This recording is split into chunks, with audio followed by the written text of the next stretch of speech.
Hello, everyone, and welcome to Class 3. That's right, already. DIY Marketing for Beginners, Class 3. You've made it to Class 3. Woohoo! This is great. So, hopefully, you've been putting a lot into place, doing all your homework and practicing so that you can continue to just do amazing things with your DIY marketing. All right, so let's go ahead and get started. Lots to cover in this class. In this class today, we're going to go over links, keywords, and hashtags. That's right. Oh my goodness, these components are so important. Now, we've already gone over the basics of posts. Posts are your messages on your different realms of social media. And you know that you need to have the right amount of characters and you need to have images, and there's all those other timing components, and I gave you the cheat sheets and you have it in your book. We went over that in the last class, but there are a few things that I really want to hit on in this particular class so that you are realizing that these are also just as important. I have kind of touched on this a little bit, but today we're going to go into this a little bit more in depth. So we're going to talk more about links, keywords, and hashtags. Let's get started. All right, links. Let's talk about links. All right, you want to make sure that you're adding your links on your post. In particular, I highly recommend you get your website link on your posts. That's really important. Not only does it give the person who sees the post, who might be interested in more information, a direct link right there to get the additional information, but also helps drive up your rankings in search engines like Google, okay? So that's really important. We want to get you moving on up. You want to try to be at the very top when people put in different kinds of keywords or even put in the name of your business, because interestingly enough, there are people out there that have businesses with names that another person may have a business with that same name. So, and it's all over the place. So you want to make sure that your business with that name comes up first. That's why it's important. So if you've been thinking, well, big deal, like she showed us about Casa Dragonfly, big deal if you put in the name. That is a big deal. So Casa Dragonfly, there's not just one Casa Dragonfly out there. So when I showed you that, I believe it was last week, that is a big deal. You want to make sure it's your business that's coming up when people are putting in your name, and even better when they are putting in those keywords, okay, that that correlate with your business. All right. You also, if you curate an article or something and you're sharing that article, make sure you include the link. There are a lot of times that people are trying to share this really great article for their clientele, and they forget to add the link. Yeah, then people are like, where's the link? I don't see it. So we don't want that to happen to you. So here's what I always do. I try to remember to always test the links before I click submit or post or schedule. So I test it out to make sure that when I put that link in, that link really does go to it. Does it happen ever so often? Yeah, I mean, we're all human, we make mistakes, and that's one of the beautiful things about social media is when you put out a post, you can go back and edit it. You misspell something, big deal, go back and fix it. You're human. It happens, okay? Don't beat yourself up if things are not totally perfect. It's okay, all right? Just do the very best you can. People know that, all right? And also, you want to be making sure that your link is all over, for your website in particular, all over your social media profiles, so that when people go to your various social media, they also know that they can get to your website from there, and then vice versa. Again, we'll be talking more about websites in one of our future classes, but on your websites, you have an opportunity to put your social media platforms that you have different accounts on. You want those to link to your social media as well. So basically you're doing some internal cross promotion. All right, you're just making sure people can get to you. Okay, so here's an example of Dragonfly Ranch Consulting. So up at the top is the actual link, right, for the website. So that's what I want to make sure I have all the time in my posts for Dragonfly Ranch Consulting so that I help boost it up in the SEO rankings. So that's important. So you want to make sure you get yours. Now, I make sure that I have on my Facebook, check this out. I brand all over the place. This is what I'm talking about. You want to have your branding all over. Here's my business here for my consulting business. I have my web address right there, my website address. I have more of my branding here. I have branded out my actual page, and I've added the little @ link right there so people can tag my business. That's really important. You want that. Remember, I mentioned that you need to get all of this together. You need to make sure it's cohesive. And then when you click on Contact Us, it will also bring you to the information to get to the website. Okay, so links. As you know, links are really important. Now let's talk about hashtags. Okay, I know you're probably thinking, well, I thought she was going to talk about keywords. Well, I did this on purpose. I want to dive into keywords a little bit differently with you in just a moment. So hashtags, what is it? You know, a lot of people are like, I don't know, a hashtag, that's a pound sign. I grew up and it was a pound sign. What in the world does this mean now? So basically, hashtags are like keywords or sometimes phrases, and they have a hashtag in front of them. And what that does is it makes that particular word or phrase more discoverable. And so when it is in conjunction with something you posted, if it's in one of your messages, one of your posts, one of your tweets, one of your pins or whatnot, it helps to increase discoverability. Now, not all social media really is conducive to hashtags. For example, that Facebook, you rarely see hashtags in it, but you can, and it still helps for increasing discoverability. But there are some social media platforms out there that you really definitely want to use hashtags, and that two of them in particular that it's a must is Twitter and Instagram. You have to have it in Instagram. It's just part of the culture of Instagram. It helps you to be more discoverable. It helps you to actually increase your followers as well by having those hashtags, because people who are interested in those particular topics are going to go there, see your post, hopefully, right? And be like, hey, they post out a lot of cool stuff. I want to follow them so that I see it all the time. Okay? So that's why. So you do hashtags with key words or phrases to make you more discoverable, make your post more discoverable, which makes you more discoverable. Okay? All right.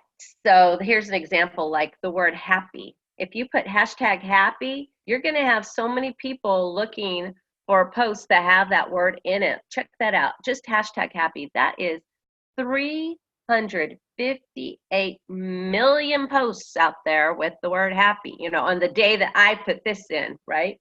Okay, happy birthday, 42 million, happy with, and then a heart emoji, right? So you see what I mean? This helps more and more people to be able to find posts about you, because you will be hashtagging what your post is about, and hopefully that always relates back to your business. Okay, so let's talk about this just a little bit more, and then we will move forward. So hashtags have some different, there are different kinds of hashtags. In particular, I was talking about the topic ones already, okay? But you can also have branded hashtags and community hashtags. Let's talk about branded hashtags. So for example, now I'm straight with you that I don't use Twitter a whole lot for my own businesses. And it depends on the client. It really does. And you know why? It's because you have to spend so much time on Twitter getting posts out there. It's so tedious that unless it is just the perfect market, I personally don't use it as often. It's really used a lot more for journalists and writers and so forth that are trying to find information and connect with people that they can get interviews with, quotes and so forth a lot. I mean, it just is, just as a side note. But I mean, there's a lot of people that use it for a variety of other reasons. So when I do, on the occasion I do, then I always make sure I hashtag and then put my business name. So here's an example, hashtag Dragonfly Ranch, okay? That way, if somebody's trying to find me, then they can find a bunch of the tweets I put out. Or if I'm on Instagram, right? They can look that up and be like, oh, wow, here's even more from Dragonfly Ranch or Casa Dragonfly or whatever. Okay, so that's really important. And then I always add those topic hashtags, like I was talking about before, that go along with my business. So if it's a marketing business, there you go, hashtag marketing, or vacation, hashtag vacation, or hashtag vacation rental. Remember the XYZ studio? So we would have that in as the name of the business, and then hashtag art, right? And then of course there could be other hashtags that go. Instagram, it's a little bit easier to add a bunch of hashtags to it because there's more room. Twitter, no, okay? And also, just a little side note, when you're doing this in Instagram, after you're done with the wording in your post, do 3 rows of single dots and then add your hashtags. That way you're not just, when people are pulling it up, they're not necessarily looking at your hashtags, they're just noticing the post. It kind of, what it does is it buries the hashtags when you do that. So it's 3 lines of 1 single dot. You'll occasionally see this and then you'll know, oh, gotcha, that's what she's talking about. So just do that so you can bury your hashtags a little bit so they're not what's taking precedence in the post. All right, so branded hashtags, get the name of your business in there. Community hashtags. Be aware of your social media community because some of them have things like pick of the day, picture of the day, right? Or Wine Wednesday or something like that. So when you get to know the community of your social media, try to jump on the bandwagon. Try to put out a post out there that correlates with a community hashtag so that you can add that hashtag. So for example, Twitter. Yes, there's definitely a Wine Wednesday. So if you have something that can relate to wine, or hey, grab a glass of wine and learn more about this going on our website, I don't know, something like that, then you could do hashtag Wine Wednesday, and the people that are looking up Wine Wednesday, because they do, are going to be more apt to see your post. So you're trying to find extra ways to get yourself discovered by those who are looking, okay? These are ways that you do that with hashtags. Okay, now you might be thinking, yes, but what are some of those most important words? I don't know. Well, that's what we're going to talk about. Keywords. Keywords. And I have a great hack for this, and I'm going to show it to you right now. This is what I use. Keywords help people in marketing drive up the rankings for their clients to get them discovered easier and faster, especially like in Google. You definitely want to do well in Google, okay? Because overall, at this moment in time, that's probably one of the biggest used search engines out there. There's other ones too, of course. You know, we're talking about Yahoo, Bing, etc. But Google is a big one. That's why everyone's like, Google it, Google it, Google it. Well, when they Google you, they want to find you, right? So you want to be findable. You want to be up there in the rankings. So here's what I use. You're going to love this. It's going to make your life so much easier. I use this site called WordStream. And this is the link right there, wordstream.com/keywords. Okay? Hopefully you can toggle over and type this in right now so that you can work through this with me. Okay?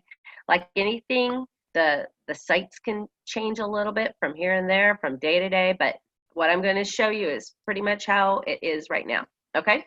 So this is going to help you drive up your discoverability. You're going to use these keywords in a variety of areas to help drive you up, okay? You're going to use them in posts. You're going to use them in your promotional materials, your ads, especially electronic promotional materials. Use them in articles and use them in blog posts. So that kind of goes together. Articles/blog posts. They could be one or the other, okay? So those are important because that helps you to be more discoverable. Yay. All right.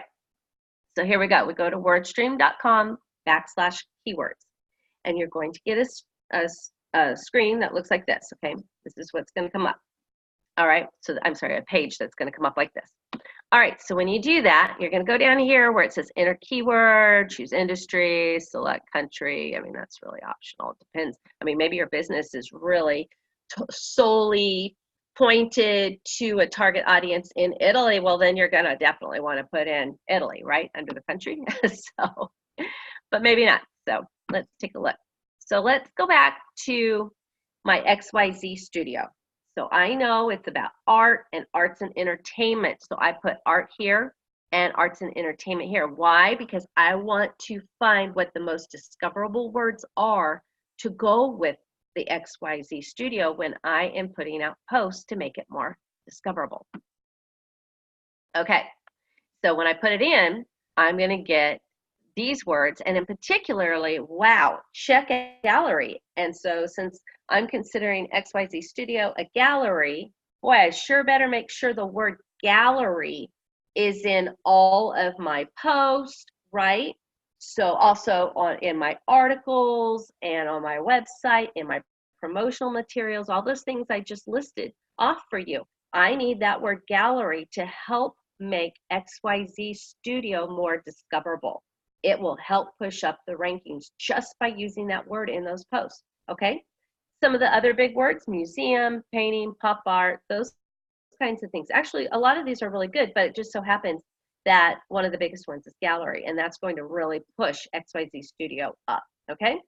So hopefully that makes sense. Now, what's really great about this is once you put this in for your business, you have a good idea of what the key words are. You don't have to keep looking it up every single time, but you've got the book. So in case you forget, you can go reference your book, go back and go, oh yeah, that was that word stream thing. Yeah.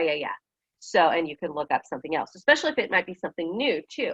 So now you'll have a good list, and I would highly recommend that you put it in and then write some of these words down that are the big ones, okay? Write them down in your notes in your book right now so you have an easy reference for those and you're not constantly having to go and look it up and whatnot. You can just look in your book really quick, okay? So there you go. I know, it's great. It's really great. We love this little trick in marketing and not everybody knows about it. So, but you do. You're welcome. All right. So this is a lot that I have thrown at you, but let's go ahead and put it all together, okay? Here we go. Here's a post, and I'm going to show you some different aspects of the post. So first of all, you need to really define your goals when you're putting together your content for your post. So this one says, protect your skin this summer with Jan Marini sunscreen and skincare products. Our blistering Arizona summer is just around the corner, which means it's time to start protecting your beautiful skin with sunglasses, trendy hats, plenty of shade, and Jan Marini skincare products. So Jan Marini does a great job with this, right?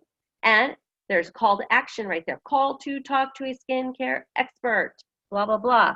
Cute little image and all that kind of stuff. So you've got engaging text.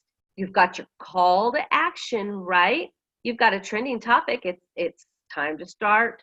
Think about skincare. Summer's going to start, right? And, you know, of course, you had the correct photo dimensions and everything.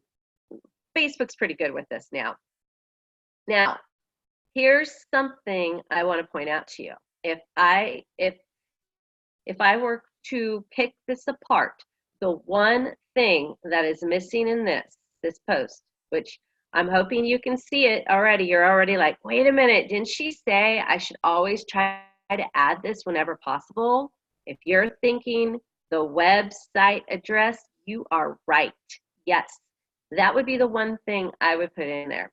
In fact, I might even take out the phone number and put the web address there too, because then you'd have an easy link that people are going to get the phone number off the website, but then you're pulling them into your website, and hopefully they're going to come into your online store, which is your website, browse, right, and stay a while. So that would be my only criticism of that. I mean, it's really great. So, you know, that's why I use it to show you. You also need to think about your product and service, okay? So like I mentioned, That call to action button needs to be there. I already showed you how, or I explained to you how I would modify that. But make sure you have a call to action in some way, shape, or form. Like I say in the book, different things that you can use. Call blah, blah, blah, or sign up today, talk to us now, those kinds of things. You need to tell them what you want them to do. So make sure you add that verbiage in your post. Okay, the links, like I said, that would be the one thing I would have added that's not in here. So that would be my only concern, okay? So make sure you add those links because they have a resource that way to go back to. One thing you should know is hopefully you've all paid attention to what I have in the book, and I have an additional nice set of ad post hacks for you in the book. So make sure you peruse those because they are extra pro tips for you. And I want you to make sure you take a look at those because they're also really easy. And I'm sure some of you are nodding right now going, I'm reading it right now. Those are great. So I think I have 1, 2, 3, 4, 5, 6, about 6 extra ad hacks right there that are so easy and will help your post be even more discoverable and noticeable. Okay, you want people to read it once you put it in there. So those will help. All right. So still putting it all together. Yes, there are more things to do. So like I mentioned, make sure you do that preliminary keyword search like I showed you in WordStream because those words are going to help you make sure you're getting words into your post that people are going to notice. And make sure you align your goals and your keyword types with the right content, okay? So when you're putting it in your post, you want to make sure that it's content that's suited for your target audience, right? Not just generic for anybody and everybody. You want to be pulling in people for your target audience. So that's who you really want, okay? And again, when you're putting in those keywords, you're going to be focusing on those big keywords, the ones that get the most traction to help boost you in your search engine optimization, okay? Like we learned last week, make sure that you're promoting that content at the right time. You're going to be able to start doing that pretty soon. You're going to be able to start looking by analyzing your posts and getting the analytics to find out when the really drill down right time is for you. Now, I've given you the cheat sheet on what to start out with, right? But again, we're going to talk about analytics, and in about another week or two, you're going to be able to start seeing when your followers are really taking a look at your posts. So we want to bring them in and we want to reach them at the right time and we want to keep them coming back. Okay, so speaking of analysis, let's go ahead and start talking about that because I know that you might be thinking about that, and it really is a very important part of driving your marketing efforts. You don't want to waste time. So you're going to be exploring your analytics directly through the social media platforms that you use. There are some alternative programs that you can utilize. For example, I mentioned Hootsuite. Hootsuite can give you some reports, but please do not go that route until after you have it down with all of your scheduling. It is more advanced and it takes a lot. So give yourself a break. Understand scheduling in the beginning anyway. First of all, practice with your Facebook, and when you really have it down and you have 2 or more different social media platforms, then go to Hootsuite if you're ready. Okay, because they can also give you analytics. But if you're just using Facebook or even Instagram, you can get your analytics from those. So that's not a problem, okay? So what do analytics tell you? Well, they tell you about your traffic, how much traffic is seeing your post. You will see how many people you're reaching with your post. You're going to find out engagement. Are they liking it? Are they doing something with it? Are they contacting you? Are they sharing the information forward? Because those are all the things you want, okay? It's also going to tell you who your audience really is, at least on that particular social media platform, so that you can create your posts to reach that particular audience. Remember, your audience on one platform may differ slightly or drastically from an audience on another platform. So you want to tweak your posts to reach your audience, okay? Audience that will be you've seen it on that particular platform. Tweak it for another platform if you need to, if it's a different type of audience, okay? That's important, or you're going to lose followers, okay? You'll be able to analyze your content and really determine which posts are effective and which ones just are, flatlining. It happens to all of us. So if you have some that are flatlining, don't beat yourself up. Just keep looking at the posts that are doing well and try to find the commonality so that you can utilize a lot of those common successful techniques in your future posts. That will help you save time and help you continue to gain more reach and engagement. So that'll be important. But again, don't beat yourself up if you have posts that flatline, especially at first. It happens to all of us. My gosh, every time we take on new clients, we have to trial and error things. So it happens. We will have posts, even as marketing professionals, that tank. And that's okay, because that helps guide us into creating better content that's more suited to the audience for that platform. So in a way, it's kind of nice because it's a trial and error sort of thing. You're experimenting to find out what is going to catch the attention of the audience on that particular platform. So actually embrace it. If it tanks, take a look at it and compare it to the ones that are doing well, okay? All right, and if they're all tanking after a month, then you need to contact me and get a coaching session, and we'll talk and we'll try to figure it out, okay?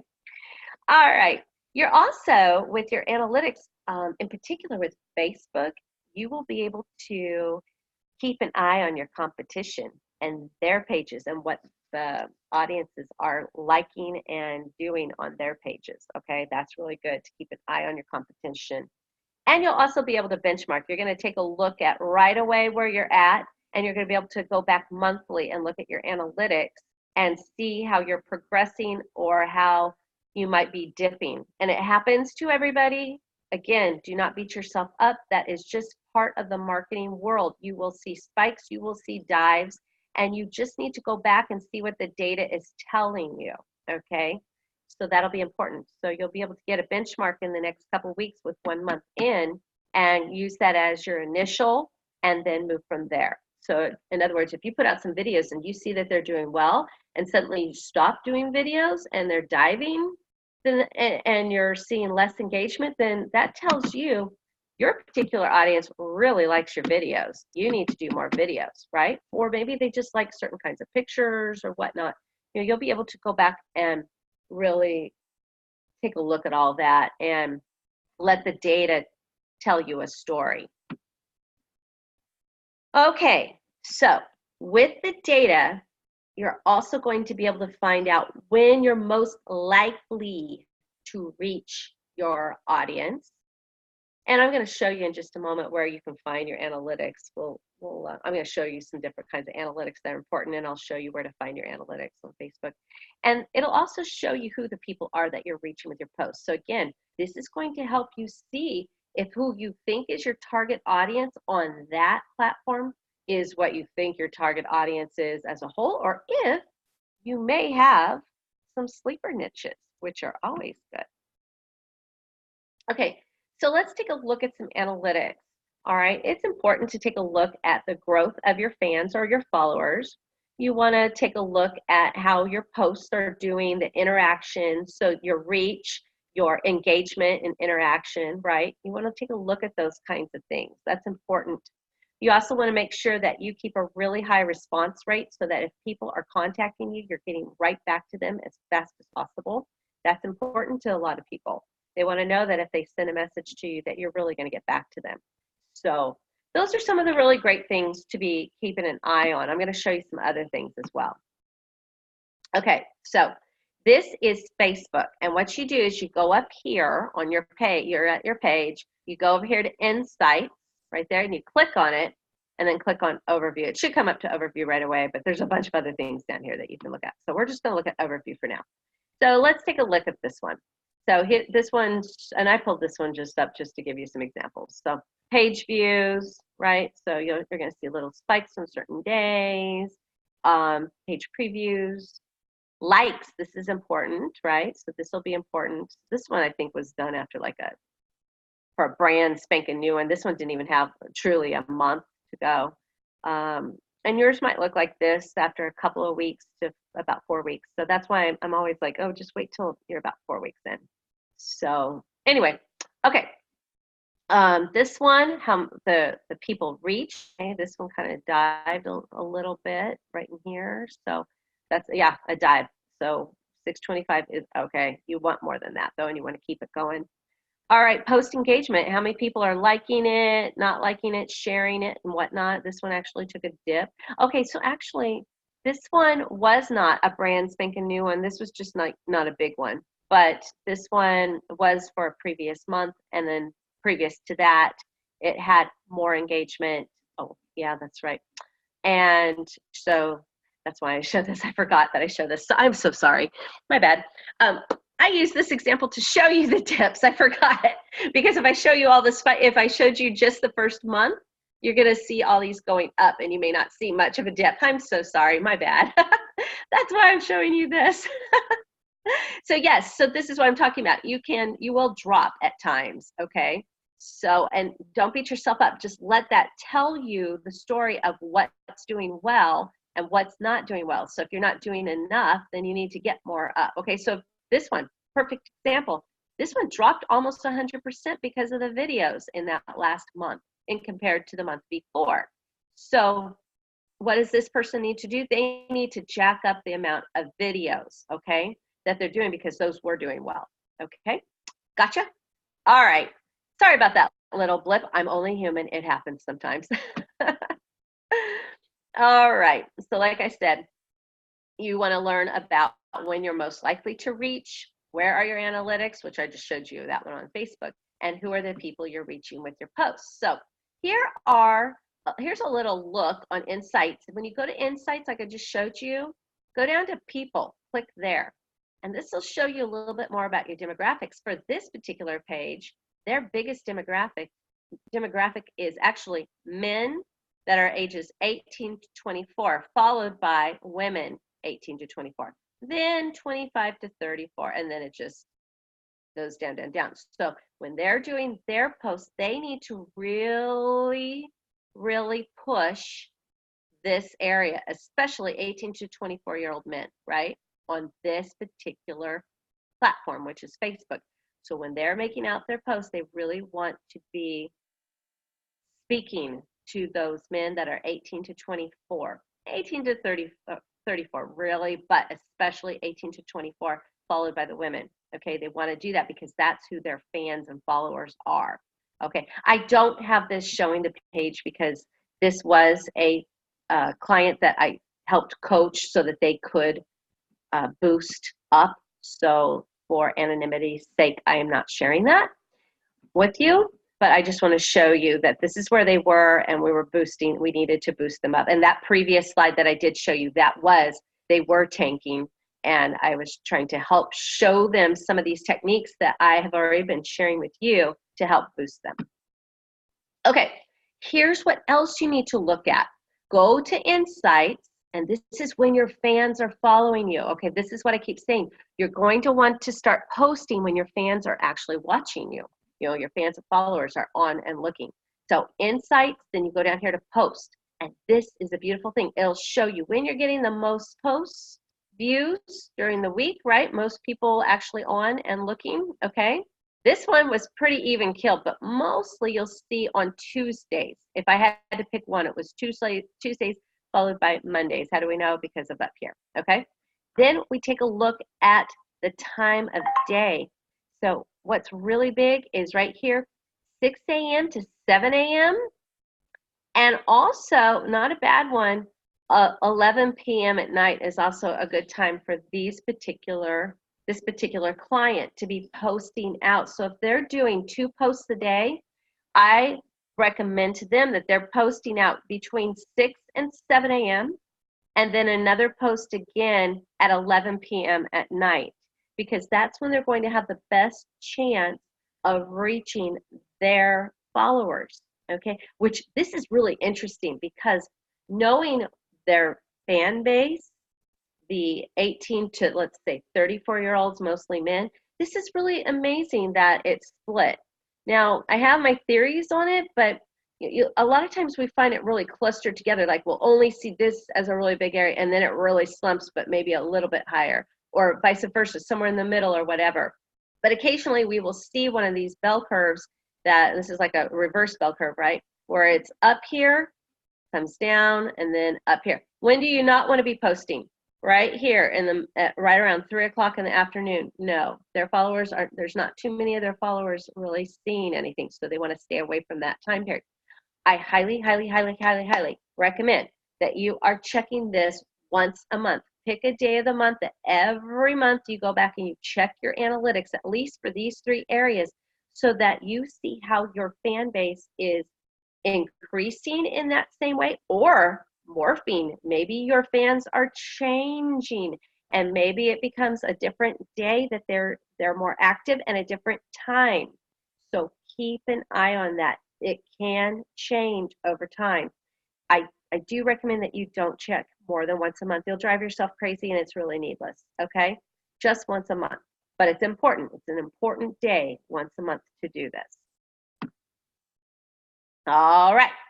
So for homework, I need you to continue practicing your writing and your scheduling of your posts.